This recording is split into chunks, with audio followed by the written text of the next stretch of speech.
Welcome to this episode of the Dropout Multi-Millionaire Podcast, where we talk about tactical business strategy, building high-performance sales teams, and growing your business.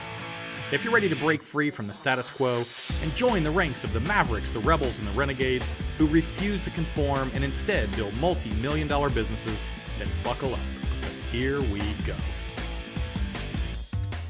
What's going on, everybody? We are back with the Dropout Multi-Millionaire Podcast. As always, this podcast is based on my best-selling books, The Dropout Multi-Millionaire, which is 37 business lessons on how to succeed with no money, no education, and no clue. And my latest book, which is No, The Psychology of Sales and Negotiation. Both of those are Wall Street Journal bestsellers, number 5 and number 3. Today, I'm actually re-recording a podcast I did a year ago. It might have been the first or second podcast I'd ever done, and it was on a New Year's Eve when I was staying home instead of going out and didn't have anything to do. So I recorded like 6 podcasts. But we've gotten much better at this since then, and so we're going to re-record this one because I think it's a good one. And this podcast was about the question, why? And I've covered a lot about this question over past episodes. But why? We've talked about why are you here? Why are you in business? In today's episode, we're going to talk about why people should buy from you. Why should they buy from you?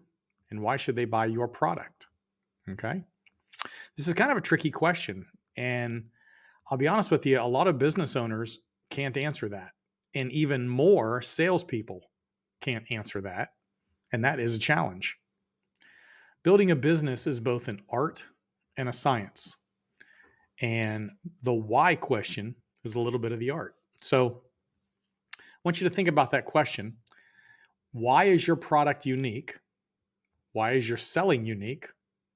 Or is what you're selling, or is your business just another commodity? Are you the only company in town selling what you sell?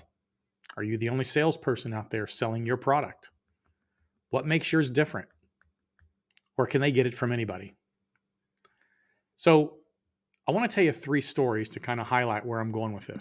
The first one, I was working as an interim president of this insurance company out in Portland, Oregon, maybe 10 years ago. And I had left the company, had come back to Atlanta, and one of the salespeople who worked for me out there had left, and he was starting his own agency.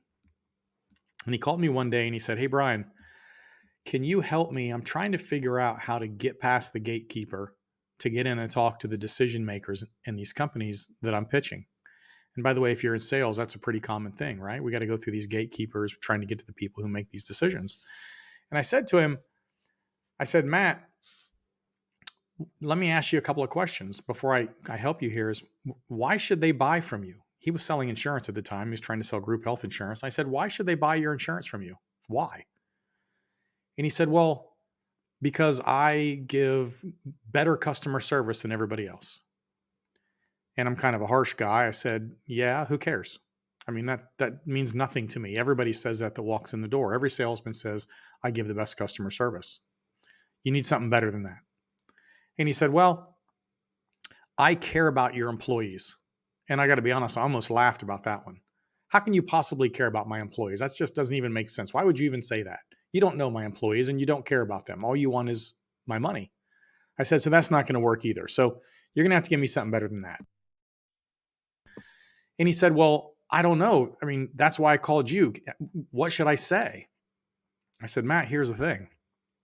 If you can't tell me why a customer should buy your product and why they should buy it from you, then they probably won't. You're the one selling it and you have no idea. You need to go figure that out. Talk to your friends, your wife, your spouse, figure out why anybody should buy your product and why they should buy it from you. And when you figure that out, you're going to have your answer. That's how you get past the gatekeeper." The next question, or the next story, was mine, actually. I have a little chain of restaurants that I own, and we were looking at opening another one, and I was kind of debating on where. And I was sitting in my hometown here in Alpharetta, Georgia, and I was sitting at a restaurant, sitting at the bar watching football one night. I think it was Super Bowl season several years ago. A bunch of dudes were all sitting at the bar, and The game's on TV, but we're listening to, music in the background. And one of the guys grabs a bartender and says, "Hey man, can you put the game on? I mean, the sound for the game on so we can hear what's going on." And the bartender said, "No, that's against company policy. We're not allowed to play the game. We're only allowed to play this specific music." And I remember like 3 guys looked around each other like, there is no place in this town where we can go and watch a game and listen to the sound. This is ridiculous.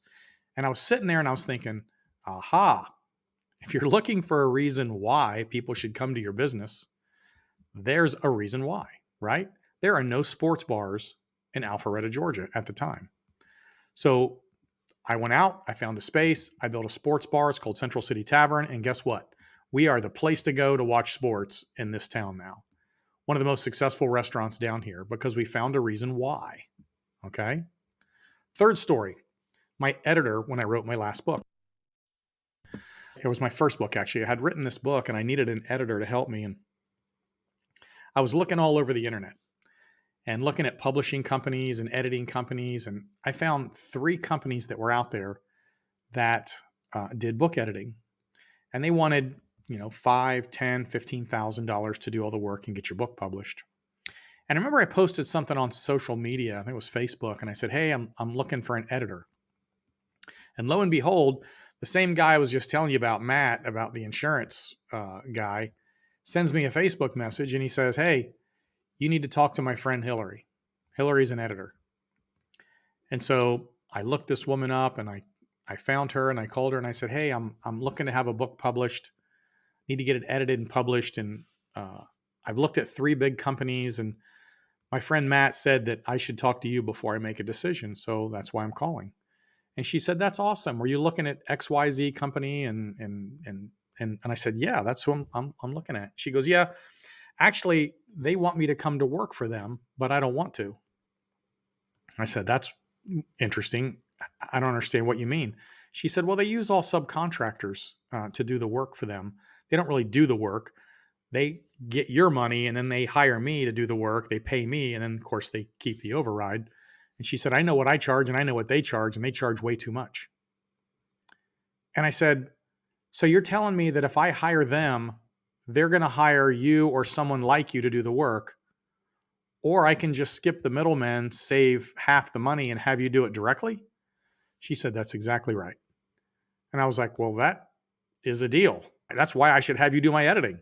So I ended up hiring her. She had no idea what she was doing. She was instinctively giving me, in our conversation, the reason why I should use her service and why I should use her specifically, right?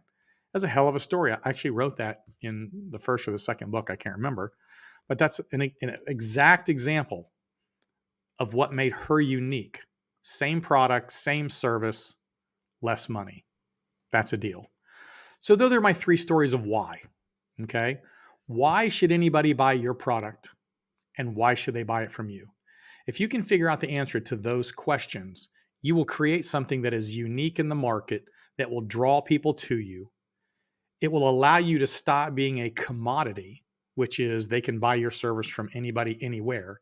And it will allow you the opportunity to scale because of that uniqueness. That is the why. So that's it for today. If you're interested in any more information on me, you can go to my website. It's brianwillmedia.com. My books are on there, my podcasts, my blogs, my sales training courses. In fact, by the way, I have a sales training course. It's called the Masterclass to Sales and Negotiation, which is based on my last book.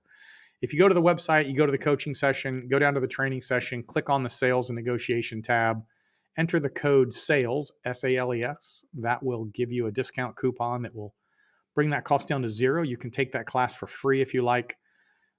If you do, drop me a message. Let me know your thoughts. If I can help you in any other way, let me know. Otherwise, we'll see you next time on the Dropout Multi-Millionaire Podcast. I hope you enjoyed this episode. And if you would like to get more information on either one of my books or my one-on-one coaching programs, you can find me at brianwillmedia.com or thedropoutmm.com.